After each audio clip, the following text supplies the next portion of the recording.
नमस्कार, आप देख रहे हैं झारखंड में की खबरें विस्तार से। पेयजल और स्वच्छता विभाग के कार्यक्रम के बाद मुख्यमंत्री हेमंत सोरेन से पत्रकारों ने झारखंड विधानसभा चुनाव को लेकर सीट शेयरिंग पर जब सवाल पूछा तो उन्होंने कहा कि बीजेपी के पास कोई काम नहीं, इसलिए सीट शेयरिंग पर बातें कर रही है। इस विषय पर हम समय पर बैठक कर बात कर निर्णय ले लेंगे।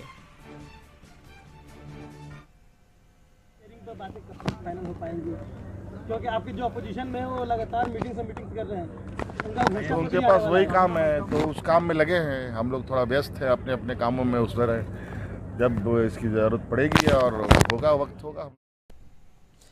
और इसी खबर पर अधिक जानकारी देने के लिए हमारे साथ रांची से संवाददाता राहुल हमारे साथ जुड़ चुके हैं।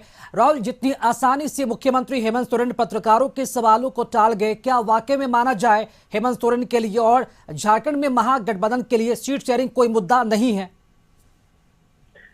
देखिए, जिस तरीके से लगातार कांग्रेस अब बैठक कर रही है, मैनिफेस्टो कमेटी की बैठक चल रही है, अलग अलग जिलों में बैठक करके कांग्रेस से जानने की कोशिश कर रही कि उस जिले की क्या समस्या है और क्या जो घोषणा पत्र होगा, चुनावी घोषणा पत्र, उसमें उस जिले के मुद्दे को, कौन से ऐसे मुद्दे हैं जिसको शामिल किया जाए। एक तरफ आप देखेंगे कांग्रेस का संगठन प्रदेश में मजबूत कर रही है, जो उसकी जमीन 2019 चुनाव में बनी है उसे बनाए रखने की पूरी कोशिश की जा रही है। और दूसरी तरफ देखेंगे सरकार जो है, जेएमएम जो है, सरकार की योजनाओं के माध्यम से अपनी जमीन मजबूत करने की कोशिश में जुटी हुई है।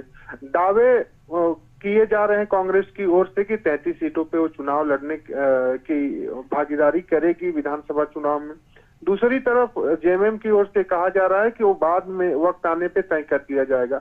हालांकि कल की जो एक बैठक हुई थी, संवाद बैठक, जिसमें कांग्रेस के प्रदेश प्रभारी गुलाम अहमद मीर और छत्तीसगढ़ के पूर्व मुख्यमंत्री भूपेश बघेल सहित कई वरिष्ठ नेता शामिल हुए थे, उसमें साफ शब्दों में जो है कि गुलाम अहमद मीर ने कहा कि अगर 24 से 25 सीटें जीतकर कांग्रेस 2024 चुनाव में लाती है तो हम लोग सीएम के भी दावेदारी कर सकते हैं, यानी 2.5 साल कांग्रेस और 2.5 साल जेएमएम।